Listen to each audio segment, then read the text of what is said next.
Selamat datang di AUSI, Alumni Unta Club. Kali ini kita kehadiran salah satu tokoh di dunia pariwisata, yang spesial ngomong pariwisata halal, Dr. Soleh. Hari ini memang sangat spesial, karena beliau fokus benar terhadap dunia pariwisata halal ya. Karena Indonesia bahkan di dunia umat Islam ini kan sudah ramai ya untuk bertraveling, jadi mau kemana mereka selalu bertanya di mana makanan halal, di mana lokasi yang bisa mereka tempati secara enjoy ya, secara halal. Kemudian selalu mereka bertanya di mana makanan yang halal, kemudian tempatnya juga ada yang najis dan sebagainya. Indonesia mayoritas adalah umat Islam, otomatis seharusnya pariwisata halal itu sudah ada di seluruh tempat ya, terutama di Jawa Timur yang basic muslimnya sangat kuat ya. Bahkan di Jawa Timur ini adalah tempatnya para Nahdien ya. Artinya konsep halal itu harusnya sudah ada ya, di lokasi-lokasi wisata itu sudah ada. Seperti apakah pariwisata halal itu, nanti kita akan ngobrol sama beliau. Ternyata di pariwisata halal itu ada perkumpulan ya. Jadi kebetulan Pak Soleh ini, bukan kebetulan ya, Pak Soleh ini adalah fokus di sana dan beliau ketua PPHI Jawa Timur, Perkumpulan Pariwisata Halal Indonesia Jawa Timur, yang benar-benar fokus kepada dunia pariwisata halal. Bagaimanakah dan apakah PPHI ini? Ya, terima kasih Pak Sekjen, Pak Lukman. Terima kasih juga sudah memberikan ruang dan waktu kepada saya pribadi dan PPHI. Kebetulan saya mewakili PPHI Jawa Timur. Jadi PPHI Jawa Timur itu terbentuk baru saja sebetulnya 2021, jadi baru setahun. Tapi sebetulnya cikal bakalnya sudah sebelum pandemi, Pak. Sebelum pandemi, Pak. Jadi kami sudah diminta sebelum pandemi ini sudah mendirikan PPHI. Kalau PPHI pusat sendiri sudah sekitar 5 tahun ya. Gagasan itu dari mana, Pak? Nah, saya cerita boleh ya? Boleh. Panjang pun nggak masalah. Yang penting kan masyarakat tahu persis. Ya, sebelum saya fokus kepada pariwisata halal, saya sendiri bergelut di bidang perhotelan atau pariwisata konvensional, kita nyebutnya.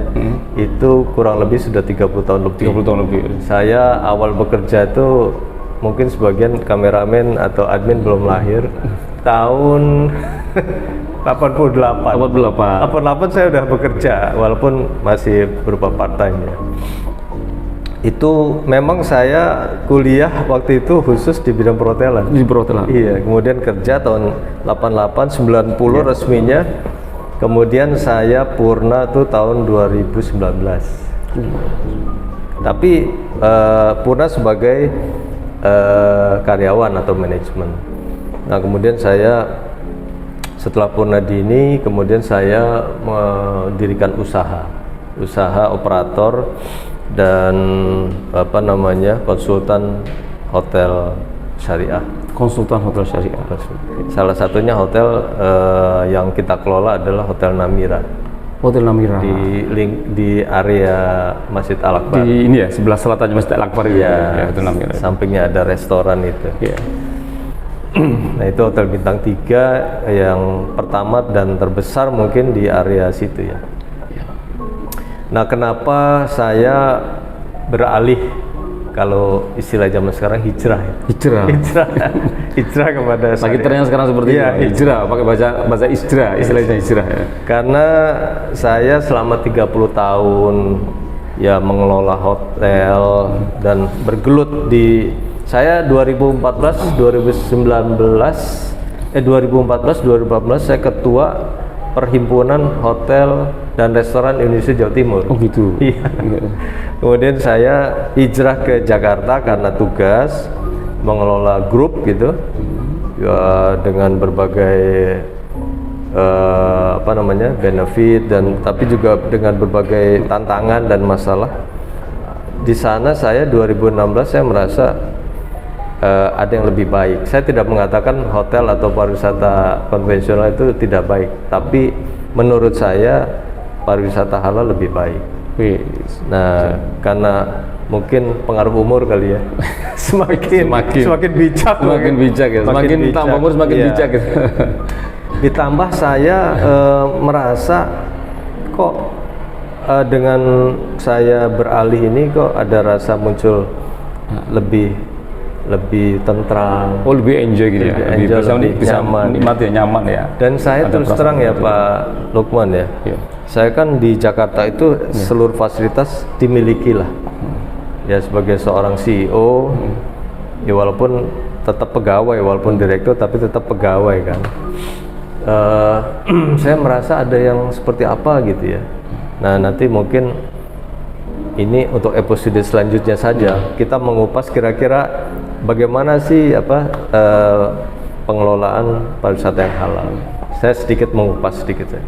Nah kemudian saya setelah beralih ke pariwisata halal ini merasa ada sesuatu yang bikin ya tentram ya, nyaman, tidak merasa bagaimana gitu. Atau mungkin juga karena tantangan di Jakarta kan luar biasa sekali, tekanannya, targetnya dan lain. Mungkin itu juga yang menjadi jalan proses saya menuju ke pariwisata halal. Nah, sebetulnya sebelum pandemi kita udah minta didirikan, tapi karena ternyata setelah pandemi pada tutup semua hotel kan. Iya. Nah, tahun 2021 awal kelihatannya kok pariwisata sudah mulai bergerak gitu ya. Nah, makanya dari Jakarta juga memberikan usulan gimana kalau di launching aja walaupun dengan kepengurusan yang terbatas. Akhirnya 2021 kita launching, kita dirikan PPHI ini di Jawa Timur ya dengan segala keterbatasan, waktu itu juga online. Karena saya melihatnya gini, tadi betul bahwa di Indonesia ini jumlah penduduknya muslim terbesar di dunia, terbesar. Kedua, tahun 2019 Indonesia ini destinasi terbaik. Iya, Terbaik. Tapi kemudian 2020 itu turun, kalah sama Saudi, kalah sama Malaysia, kalah bahkan. Nah, saya beberapa kali ke negara, bahkan saya diundang oleh pemerintah Jepang. Kenapa? Untuk mengembangkan pariwisata halal. Bukan mengembangkan, tapi saya disuruh lihat, ini loh kami perhatiannya kepada pengelolaan pariwisata halal. Jadi di sana mereka kalau ada pengusaha yang mau mendirikan hotel halal, mereka sangat mendukung sekali. Sampai wali kotanya datang waktu itu di Kobe waktu itu. Saya nginep 3 hari. Di Jepang, Mbak? Di Jepang, iya. Kemudian saya juga dengar informasi di Cina, di Vietnam. Itu mereka justru sangat memperhatikan. Semuanya bagus biasanya. Karena begini dia bilang, Indonesia ini kan penduduknya banyak. Ini menjadi potensi yang besar konsumen pariwisata muslim. Benar juga ya. Tapi di Indonesia sendiri, khususnya Surabaya dan Jawa Timur, merasa mungkin ya, merasa di Jawa Timur udah mayoritas muslim kok. Rasanya seluruh pelaku usaha juga muslim, rasanya juga bisnis pariwisata itu rasanya udah halal semua. Sudah halal semua. Rasanya. Nggak perlu dikasih lah halal lagi. Nggak usah pakai di Nggak usah dikasih di label halal. Iya. Udah halal. Tapi buat saya sebetulnya tidak penting labelnya sih. Iya. Tapi yang penting pengelolaannya. Iya. Artinya gini ya, halal itu kan sebetulnya sebuah peluang bisnis, betul? Iya. Sebuah peluang bisnis di mana konsumennya banyak. Nah, saya pengen menganalogikan cerita saja bahwa 2020 sebelumnya, mungkin sebelum pandemi, mungkin ya, itu mal-mal terbesar di Indonesia, termasuk di Surabaya, Jawa Timur, itu berlomba-lomba mendirikan masjid di dalam mal. Ya. Kenapa? Karena semata-mata karena itu peluang bisnis. Peluang bisnis ya. Tadinya kita tahu masjid atau tempat ibadah di mal itu di samping WC, di tempat parkir kecil, tidak ada AC, kalau mau wudhu antri, sehingga kalau mau maghrib ngantrinya maghrib, sholatnya baru isya. Terlalu panjang antrinya. Nah, tapi sekarang coba hampir semua mall di Surabaya, di Jakarta, Bandung itu mereka sudah memiliki masjid Udah yang fokus besar. ke sana ya, masjid besar. Bahkan ada resepsinya, disiapin air. Dan ini ternyata setelah mereka membuat masjid, ternyata lama tinggal konsumen Muslim di mall lebih lama.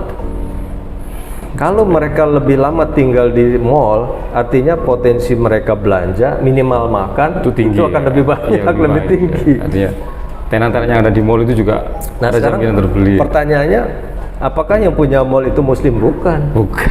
Apakah setelah mereka membuat masjid, konsumen non Muslim berkurang? Enggak juga ya. Justru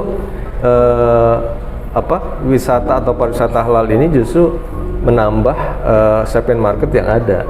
Tadinya para Muslim yang pada waktu sholat dia keluar dan tidak balik lagi, karena kan kalau udah keluar kan males ya. Mereka cari masjid atau minimal cari tempat ibadah yang nyaman supaya nggak ngantri. Mereka udah keluar. Dan mereka sekarang ini dari duhur, asar, maghrib bisa di mall.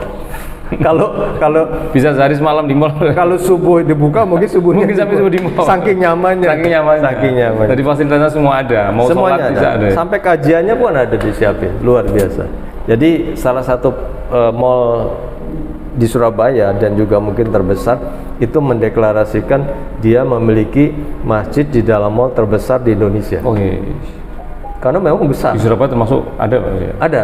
Saya sebutkannya di Pakuan Mall ini. Itu masjid terbesar di dalam mall di Indonesia. Luar biasa. Jadi itu sebagai analogi sederhana saja bahwa karena gini Pak Lukman, karena selama ini banyak yang menganggap bisnis halal ini adalah bisnis yang harus dikelola oleh Muslim, bisnis yang target marketnya adalah Muslim. Jadi kalau seperti bank syariah juga kan nasabahnya juga kan ada Muslim, ada non Muslim. Jadi lebih ke standarisasi halal mungkin seperti Pak Soleh. Ya sebetulnya perbedaan antara pariwisata halal dan konvensional sebetulnya tidak ada. Justru pariwisata halal ini menambahkan benefit atau manfaat. Misalkan ya tadi, kalau tadinya mall konvensional tidak menyediakan masjid, dia buat masjid. Makanya mall-mall itu kemarin saya ajak pameran di yang diadakan oleh FESYAR, Festival Syariah yang diadakan oleh Bank Indonesia, ruang lingkupnya Jawa. Mall-mall saya ajak karena saya anggap dia itu sudah memberikan fasilitas bagi Muslim untuk beribadah. Intinya itu. Hadirnya masjid di mall apakah salah satu perjuangan dari PPHI? Atau enggak juga sih, karena PPH Jatim kan baru, itu udah lahir sebelumnya, udah ada sebelumnya. Jadi enggak. Tapi menurut saya tidak usah diperjuangkan, tidak usah didorong kalau seorang pengusaha yang pasti bisa menangkap itu ya. Yang pintar menangkap peluang, pasti dia. Contohnya lagi di Sidoarjo ini kemarin ada pergudangan halal. Itu juga mohon maaf ditangkap oleh yang pengusaha non Muslim, tapi nggak ada masalah. Yang penting gini, prinsipnya sebetulnya kenapa sih perlu diadakan pariwisata halal? Supaya seorang Muslim pada saat dia ke destinasi wisata, apakah mall, hotel, restoran, objek wisata, dia tuh dapat melaksanakan ibadahnya dengan nyaman. Itu aja sih, itu aja. Jadi dia kalau ibadah ya ada tempat ibadah, musola, nggak harus masjid. Kalau dia mau makan, disiapkan makanan yang halal, dan itu aja cukup sebetulnya. Itu sudah menjadi indikator bahwa destinasi wisata itu sudah mempunyai program wisata halal. Terkait PPHI, programnya apa saja? Jadi PPHI itu sebetulnya ada beberapa program, tapi yang paling utama sebetulnya memberikan informasi dan edukasi. Karena siapa ini yang diedukasi? Semua, seluruh stakeholder. Stakeholder semuanya. Terutama pelaku usaha wisata ini ya. Nah, pelaku usaha pariwisata ini paling enggak ada 5 ya. Pertama, akomodasi. Mengaksesor nggak sampai ke sana ya? Iya. Nah, jadi akomodasi. Kemudian akomodasi ada hotel, ada hotel itu ada bintang, non bintang, bintang 1 sampai 5, ada kos-kosan, homestay, ada guest house, ada apartemen yang dilakukan hotel. Kemudian restoran, travel agent, kemudian transportasi wisata, objek wisata, dan lain-lain. Nah, mereka itu masih ada keraguan sebetulnya. Nanti kalau saya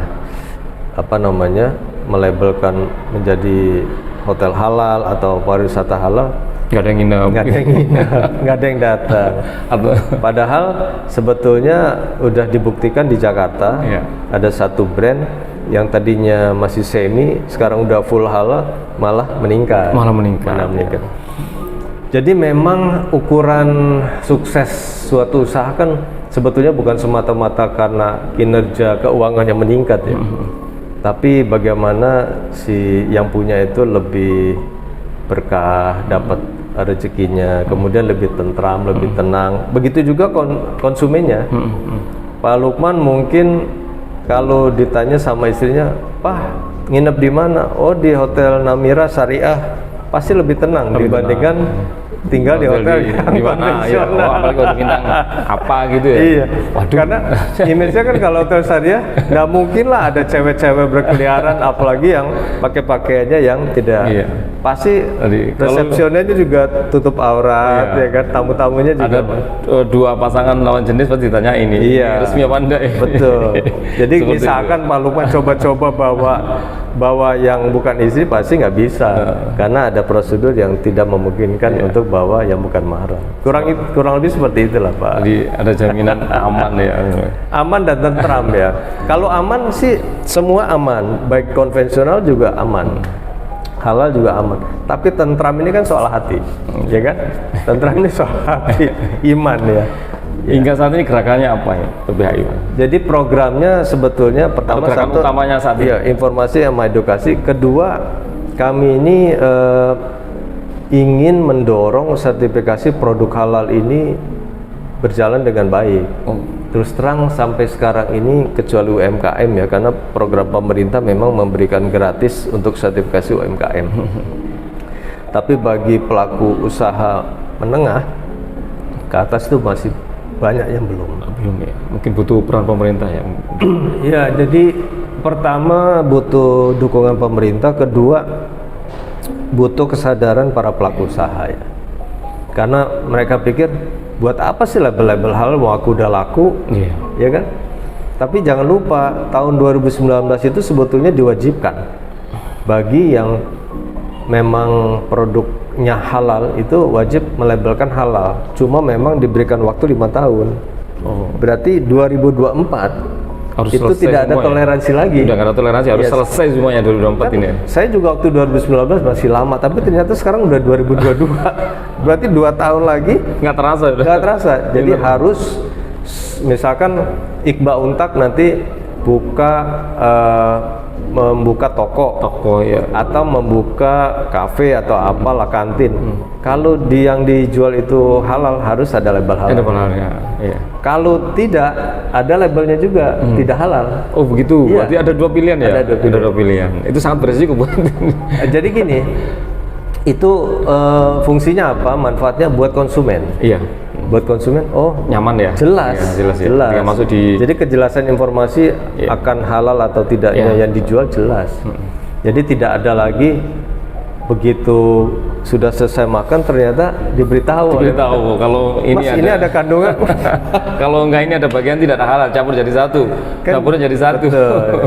Nah, selama ini memang ada 2 label halal by MUI atau BPJPH. Ada label halal yang dibuat oleh owner sendiri. Maksudnya self declare ya. Self declare. Itu untuk saat ini memang mungkin masih memungkinkan ya. Self declare ini maksudnya karena dia lagi ngurus tapi belum keluar selesai sertifikatnya halalnya ya. Daripada tamu nanya-nanya gitu. Mendingan dia pasang declare label di depan pasang tulisan halal tapi bukan logo resmi. Gitu. Jadi self declare. Jadi kan ada orang nanya, "Mas ini halal nggak?" gitu. Daripada nanya dipasang. Mendingan dipasang. Iya gitu. Itu tapi self declare ya. PPHI Pak Surya, apakah ini perkumpulan individu atau corporate? Ya. Anggotanya ini sebetulnya perusahaan. Tapi sebetulnya PPHI ini adalah menghimpun para asosiasi-asosiasi sebetulnya ya. Kayak Asita, kayak PHRI, kayak perusahaan-perusahaan yang bergerak dalam transportasi, kemudian perusahaan-perusahaan yang bergerak dalam bidang toko oleh-oleh dan lain-lain. Harusnya seperti Asita asosiasi ini ikut PPHI ya, gabung di PPHI. Kami tidak mengharuskan mereka, tapi minimal anggotanya. Anggotanya gitu ya. Jadi anggotanya memang sudah ada yang anggota kami. Jadi travel agent yang memang mereka fokus kepada halal sudah menjadi anggota kami. Hotel juga beberapa menjadi anggota, termasuk mall juga menjadi anggota kami. Gitu. Jadi fokusnya kepada perusahaannya. Hingga saat ini sudah berapa Pak? Memang terus terang perkembangan perusahaan halal sendiri Jawa Timur ya? Iya, nggak begitu menggembirakan seperti yang saya bilang tadi, butuh informasi dan edukasi.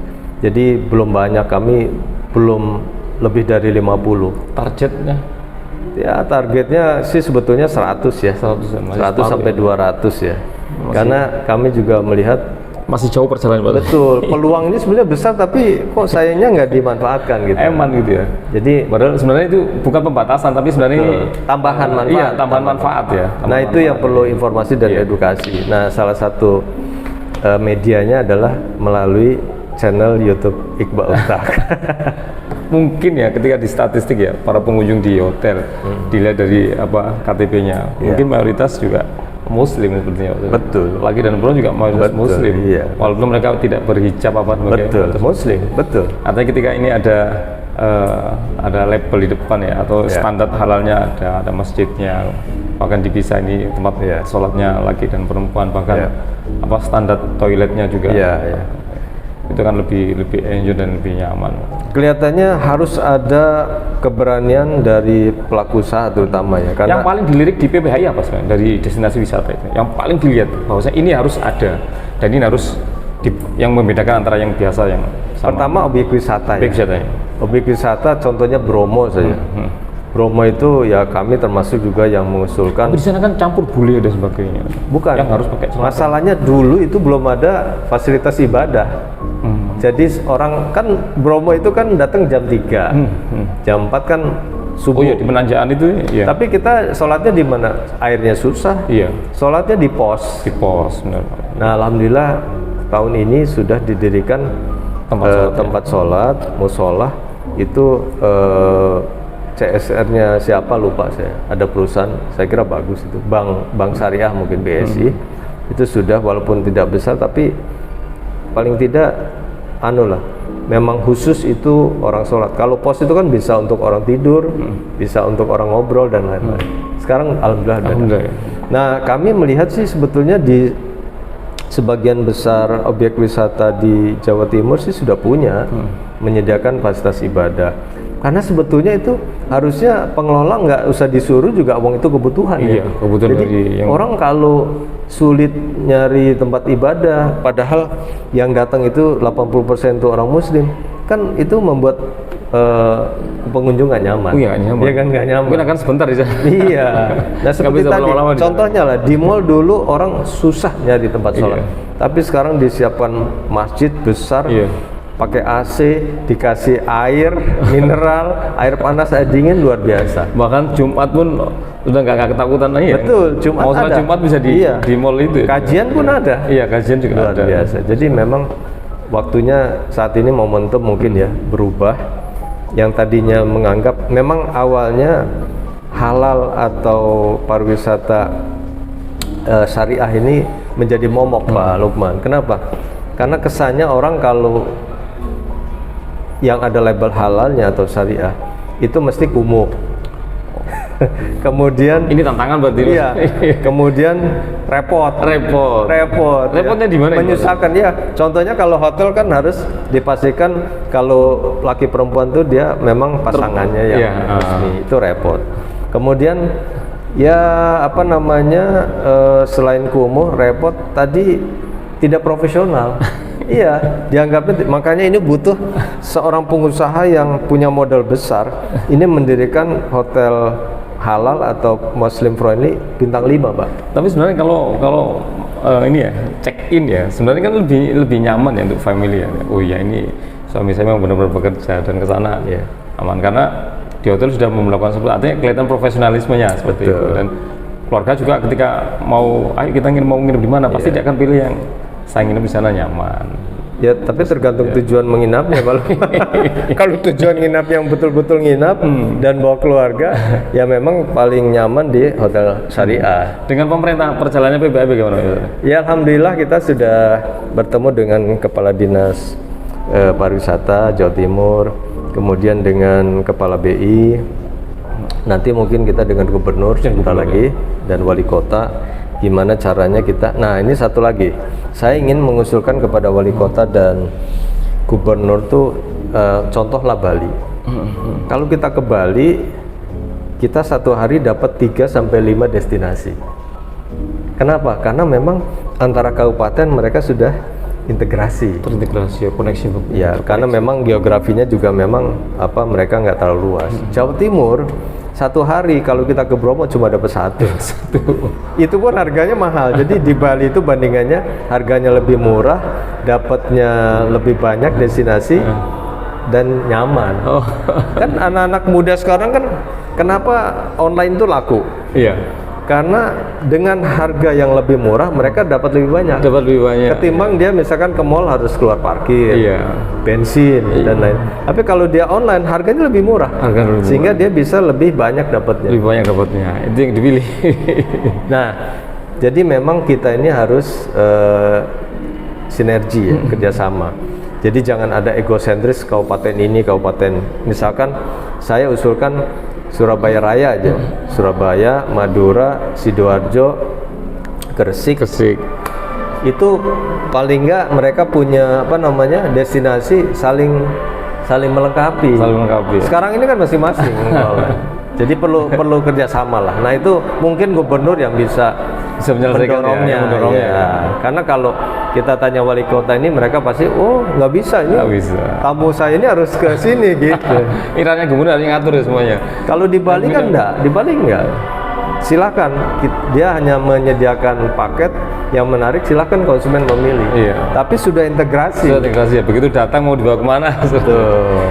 Memang di Jawa Timur ini repot ya, mungkin terlalu jauh posisinya. Memang betul, tantangannya Jawa Timur ini kan 38 kota kabupaten, terus jarak antara destinasi satu dengan destinasi lainnya jauh-jauh. Ya. Jadi memang perlu, jadi memang antara kota ke kota ini jauh, jadi memang perlu kerjasama. Di tengah-tengah ini perlu ada satu stop over yang untuk transit mereka gitu. Harusnya gitu ya? Iya, jadi itu perlu kerjasama antara bupati ya. Contoh misalnya habis dari Bromo kepingin ke Kawah Ijen, ini juga butuh rute panjang mereka ke sana. Jadi orang nggak boring dari Surabaya ke Bromo kan jauh. Iya. Jadi di tengah itu kita perlu buat satu stop over. Iya, harusnya gitu ya. Iya, jadi tamu tuh merasa diampirkan kemana dulu gitu ya. Atau kalau itu setelah dari Bromo kemudian mereka harus singgah kemana dulu dia. Iya. Dan itu memang destinasi yang paling menarik yang bisa ditawarkan ke. Memang Jawa Timur itu ikonnya kan Ijen sama Bromo ya. Iya. Tapi sebetulnya Jawa Timur itu lebih besar daripada Bali. Punya destinasi terbanyak seluruh Indonesia. Terus garis pantainya juga terpanjang. Iya. Cuma memang mohon maaf mungkin pengelolaannya yang masih perlu ditingkatkan. Iya. Tantangan terberat menjalankan PPH ini apa ini? Ya pertama pemahaman ya. Kedua mungkin kita akan perlu dukungan para pelaku usaha. Ya memang pemerintah perlu sih, tapi kami sih lebih berharap pelaku usaha ini, ayo siapa yang punya modal besar tunjukkan bahwa peluang bisnis halal ini besar loh. Nah saya yakin kalau ada pengusaha besar yang sukses, yang lain ngikutin. Jadi itu sih strategi saya. Jadi saya sekarang sedang approach gimana caranya ada pengusaha mendirikan suatu, nggak usah ada label halal, nggak perlu. Tapi dia pengelolaannya memang sudah mengarah kepada Muslim friendly seperti itu. Kalau itu berhasil, yang lain pasti. Mungkin ini ya ikonnya atau jargonnya Muslim friendly kayak seperti. Ya memang ada istilah sekarang Muslim friendly. Ya memang sekarang muncul istilah Muslim friendly. Ramah Muslim. Bisa juga nggak ada masalah. Kalau buat saya istilah sih nggak ada masalah. Yang penting isinya. Isi. Sebenarnya menguntungkan kalau kita lihat kalau yang seperti itu, artinya pengusaha sebenarnya diuntungkan ya, karena begitu orang mau masuk di destinasi wisata itu. Yang notabene Muslim nggak akan mikir-mikir lagi. Sudah pasti masuk nih karena jelas di tempat itu adalah Muslim friendly. Ya sebetulnya kan tujuannya memperjelas, memberikan informasi yang jelas kepada konsumen. Itu kan dari undang-undang konsumen juga harus. Jadi pada saat konsumen itu ingin membeli produk kita, itu harus jelas komposisinya apa. Hotel berapa persen dari keseluruhan hotel di Jatim? Kurang dari 10%. Kurang dari 10%. Keren. Jumlah hotel banyak berapa di Jawa Timur? Jawa Timur 1.500. 1.500. Kurang dari 10%. Itu yang 10 kurang dari Hotel-hotel kecil. terkecil. Bintang Hotel terkecil. 3, 4, 5. Paling ya bintang 1. Bintang 1. Makanya Hotel Namira ini adalah pionir Untuk bikin hotel ya, syariah standar ya. bintang 3. Jadi bisa jadi percontohan ya. Proses Betul, percontohan betul. itu. Jadi jujukan juga kalau cari hotel syariah di Surabaya ya Namira aja. Namira. Sebetulnya potensi itu di daerah Ampel ya. Di Ampel ya. Tapi kita lihat daerah Ampel ya mohon maaf banyak hotel-hotel syariah tapi hotel-hotel kecil. Saya kalau nggak salah ada 2 hotel ya. Ada 2 hotel. Ada Quds Hotel dan Ya, sama apa gitu. Iya. Tapi itu pun apa namanya? Ya menurut saya sih masih hotel kecil ya. Padahal di situ yang datang ke Ampel itu ribuan. Setiap harinya ribuan. Ya. Tapi memang unik dia marketnya. Jadi mereka tidak membutuhkan akomodasi, dia tidur di bis. Nah itu kan sebetulnya mindset aja ya, mindset, dan kita bisa kerjasama dengan pemandunya atau apa namanya koordinatornya. Kan mesti ada yang koordinator kan. Ini kalau ngomong hotel, terus kalau ngomong transportasi bagaimana ya Pak Sore? Sama. Jadi travel agent transportasi juga sebetulnya orientasinya adalah mempermudah orang untuk ibadah. Misalkan transportasi, transportasi mereka pada saat misalkan car rental ya, drivernya itu mesti ngerti kalau yang Muslim friendly, waktu duhur dimampirkan ke masjid, minimal itu aja. Jadi nggak ada bedanya mobilnya harus ada label halal, nggak perlu. Ya. Tapi pada saat waktu sholat si muslim kan mau sholat. Mereka ngerti. Ya, mereka ngerti. Terus kemudian kalau mau makan dicari restoran yang halal. Jadi sebetulnya nggak sulit kok. Nggak perlu gendong label halal. Nggak perlu. Yang seperti mall itu kan sebetulnya nggak ada label halal. Tapi dia sudah orientasinya. Iya, item-itemnya itu dihadirkan di mall itu ya. Pelayanannya tuh ke arah muslim friendly. Sehingga sebenarnya kalau mall ini kan bisa jadi percontohan ya, yang dikerjakan mall menghadirkan masjid di dalam itu ya.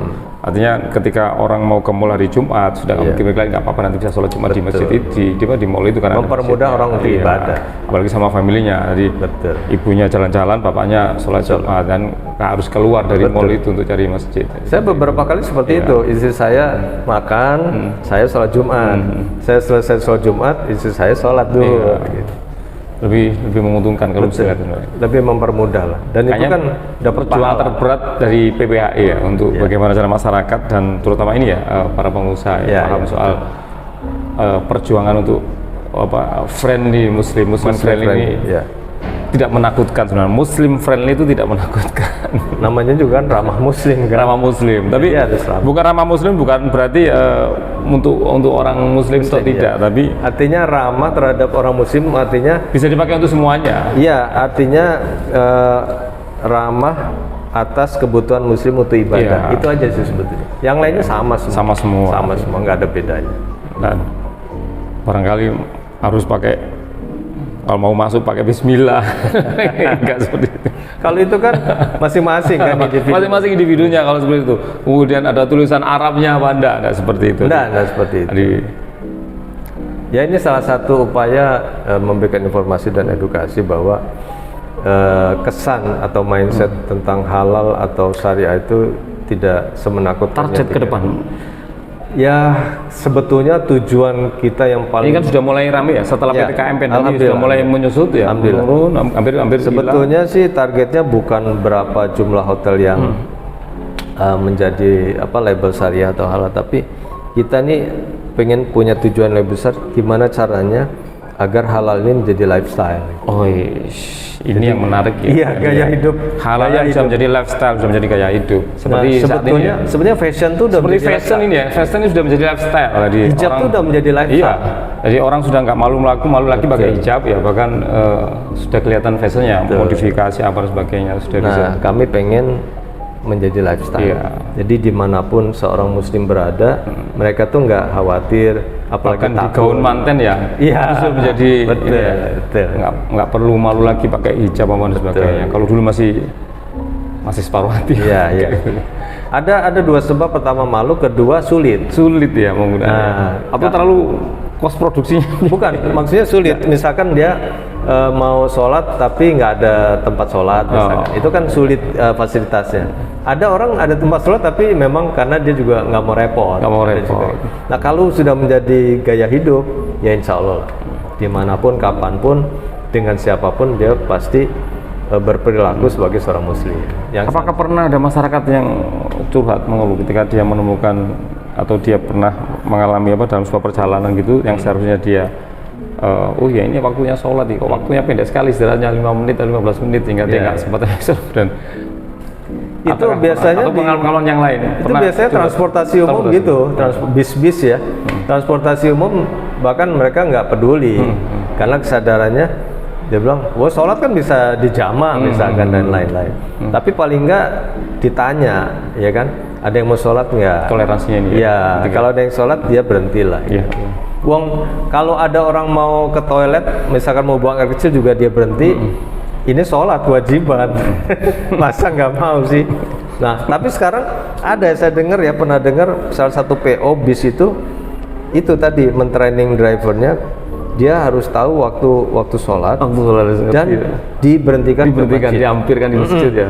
Udah ada itu. Di mana dia mendekati masjid itu mampir. Dia udah planning tuh, Oh, jam sekian saya akan. Jadi udah planning dia. Jadi bukan spontan lagi. Bukan spontan lagi ya. Nah, itu salah satu. Tahu persis dia harus istirahat di mana nih, jam sekian mesti nyampe di sana dan harus kecuali darurat dia terpaksa kalau macet dan lain-lain. Iya. Jadi kalau sudah menjadi gaya hidup muslim ini, jadi ya dengan kesadaran, dengan keikhlasan, dengan sukarela, pasti mereka akan melakukan bisnisnya dengan cara-cara muslim atau mempermudah orang ibadah. Ya. Kemudian kalau dia mengkonsumsi ya cari yang lebih jelas dan lain-lain. Gitu Pak Lukman. Perjuangannya ini rencana ke depan mau menggandeng siapa ini Pak? Terutama pemerintah ya. Kedua, asosiasi-asosiasi Kadin misalkan, baik di Surabaya maupun Jawa Timur. Kemudian kepala dinas. Kemudian yang gencar juga ini Bank Indonesia. Bank Indonesia. Bank Indonesia memang dia sudah punya kegiatan festival syariah. Festival syariah. Ya, kalau di Indonesia di Jakarta itu namanya ISEF, International Syariah Economic Festival. Jadi Bank Indonesia ini sudah menjadi pionir untuk memasyarakatkan masyarakat ekonomi syariah, terutama ekonomi ya. Jadi dia mendorong para pelaku-pelaku usaha itu memamerkan produknya. Kemarin di Tunjungan Plaza di atriumnya, walaupun ya ruang lingkupnya masih kecil karena pandemi kan, sebagian online. Jadi Bank Indonesia ini sebagai lembaga yang punya power, punya pengaruh dan punya anggaran yang besar. Saya kira kami akan terus kerjasama dengan mereka. Dan diskusi ngobrol dengan Kadin sama mereka sudah kami juga kemarin sudah kumpul bagaimana caranya supaya yaitu tadi menjadikan masyarakat Jawa Timur itu menjadikan cara hidup muslim itu menjadi gaya hidup. Tapi itu kan mimpi besar kita ya. Jadi memang kita harus melangkah ke yang kecil-kecil aja dulu lah. Mutunya PPAI apa ini? Ya, ini yang paling penting kayaknya.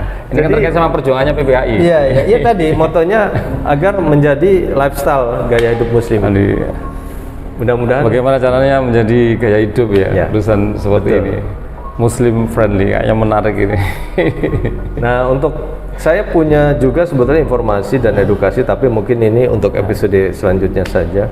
Jadi Pak Lukman, setelah saya mempelajari pengelolaan, saya kan 30 tahun mengelola hotel konvensional. Jadi memang mungkin ada teman-teman yang penasaran, ingin gimana sih cara mengelola hotel syariah itu seperti apa. Dan kalau saya mengelola hotel atau akomodasi konvensional, resikonya apa? Ternyata ada resikonya. Resikonya ada. Jadi mulai dari resiko hukum negara, hukum bisnis sampai dengan hukum tentunya hukum Islam. Jangan-jangan hotel-hotel yang wah iki aku dihalalkan kemudian nggak boleh jualan miras. Kalau itu memang keyakinannya nggak apa-apa. Karena memang ada beberapa orang yang memang non muslim kan punya keyakinan nggak apa-apa. Di beberapa hotel ada ini ya, ada semacam kayak resto, ada minibarnya sebagainya. Tapi gini Pak Lukman, saya pendekatannya bukan ke halalnya. Tapi saya pendekatannya kepada makanan sehat. Makanan sehat dan minuman sehat tentu. Iya. Kita tahulah Kalau alkohol itu kan sebetulnya nggak sehat. Iya. Ya kan? Lebih ke sana, Cuma karena pengaruh gaya hidup barat aja. Iya. Di mana di sana dingin, untuk memanaskannya, menghangatkannya pakai alkohol. Pakai alkohol. Kan menghangatkan badan kan nggak harus pakai alkohol. Dekat kompor kan udah hangat. Minum teh, minum jahe, minum wedang ungu kan udah hangat. Udah hangat ya. Kita punya minuman yang lebih sehat. Lebih sehat. Jadi saya ingin mengubah mindset bahwa sebetulnya bukannya kita ingin menghilangkan alkohol itu karena haramnya, bukan. Karena kita ingin hidup lebih sehat. Dan semua orang muslim dan non muslim pasti setuju bahwa hidup tanpa alkohol itu hidupnya lebih sehat. Satu lagi Pak Soleh, menurut Pak Soleh perhatian pemerintah Jawa Timur sama Surabaya terkait ini seperti apa? Sebetulnya Pak Jokowi sendiri, Presiden Indonesia sudah mencanangkan karena wapresnya kan Ketua MUI kan. Dan wapresnya sendiri kan Ketua Masyarakat Halal Indonesia. Oh gitu. Ya, sekarang digantikan oleh Pak Erick Thohir. Iya. Jadi sebetulnya gaungnya itu semenjak 2014. Oh, sudah lama sebenarnya. Iya, awal sudah dulu lama. ya. Cuma memang di dalam perjalanannya mungkin ya ada sesuatu. Masih tawar-menawar ya masyarakat ini ya. Tantangannya banyak, tantangannya banyak. Termasuk di Jawa Timur. Di Jawa Timur. Tapi harusnya di Jawa Timur selesai harusnya ya. Harusnya Iya. selesai ya. Karena Jawa Timur kan kurang lebih 80-90% kan umat muslim. Iya. Tadi basisnya Nadi. Iya, pasti nanti. Dan lain-lain lah.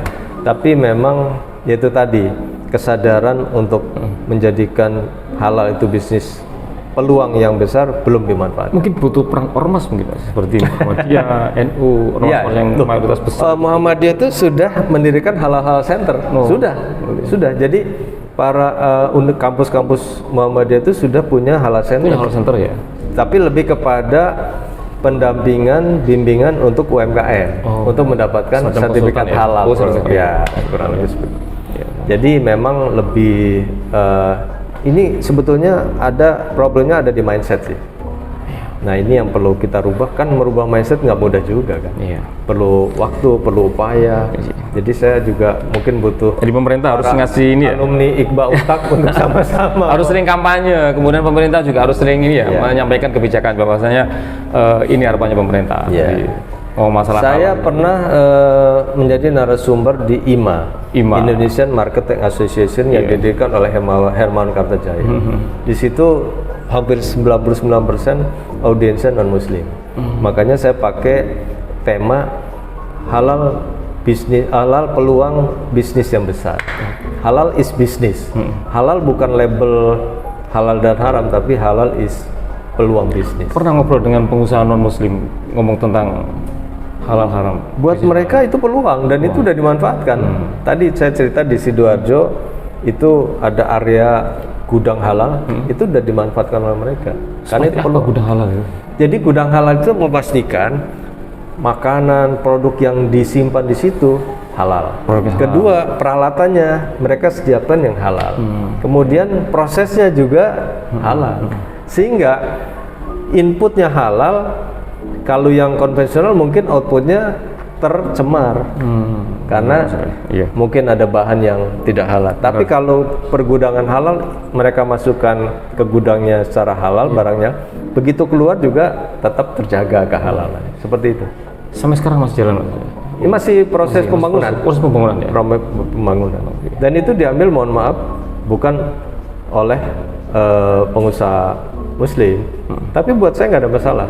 Yang penting umat Muslim itu mendapatkan produk halal dengan baik. Dari manapun ya. Dari manapun ya. Walaupun toh yang jualan bukan atau yang non Muslim, tapi tetap produk halal ini nyampe. Ya kayak di Inggris, di Jepang, di Amerika kan yang jualan kan bukan Muslim, tapi mereka melihat bahwa umat muslim ini tambah lama tambah banyak, membutuhkan produk yang seperti ini, makanya mereka jualan. Akhirnya mereka melayani umat Islam dimanapun.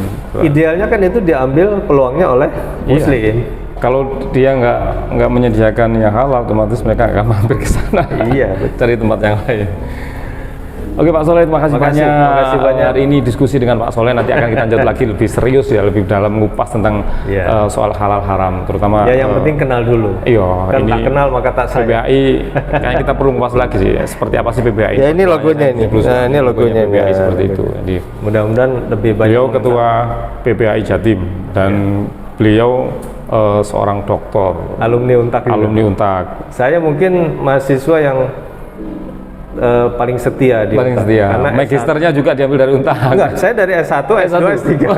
Kalau ada S4, saya mungkin S4 Untak juga. S1, S2 sama S3-nya diambil dari Untak semua. Ya. Mudah-mudahan Iqbal Untak jaya, Amin, alumninya juga amin. jaya, sukses bersama PPHI. Pengalaman beliau di hotel sangat panjang sekali, di hotel ini, di hotel ini sebagainya. Ada di Alhamdulillah. profilnya beliau. Makanya beliau ketika ngomong masalah hotel paham bener, harus ngomong masalah destinasi wisata yang seharusnya seperti apa. Ya. Beliau sangat paham sekali. Buat yang mahasiswa maupun alumni, buat yang ingin ngobrol-ngobrol tentang pariwisata halal, saya sangat terbuka. Siap, ya. Buat yang mau minta ya informasi atau konsultasi, kita berikan gratis lah. Ya mungkin kita perlu Ini yang ngopi-ngopi dulu aja. ya. Kalau mau ada yang skripsi ngomong masalah, ya, itu yang paling boleh. penting ya, ngomong masalah bagaimana penerapan halal ya, terkait sama halal. Skripsi, tesis maupun Iya, disertasi, maupun saya disertasi. sangat senang membantu. Langsung bisa komunikasi dengan Pak Soleh. Jadi bagaimana sih proses halal di Jawa Betul. Timur ini ya, atau di Indonesia ini?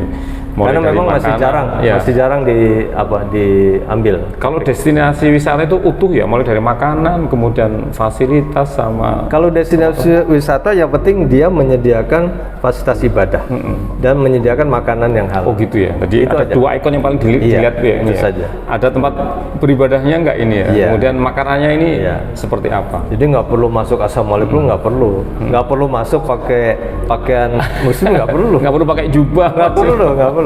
Kalau Walaupun bukan, pakai celana pendek nggak masalah. kalau bukan non muslim kan nggak ada kewajiban. Nggak ada kewajiban. Iya.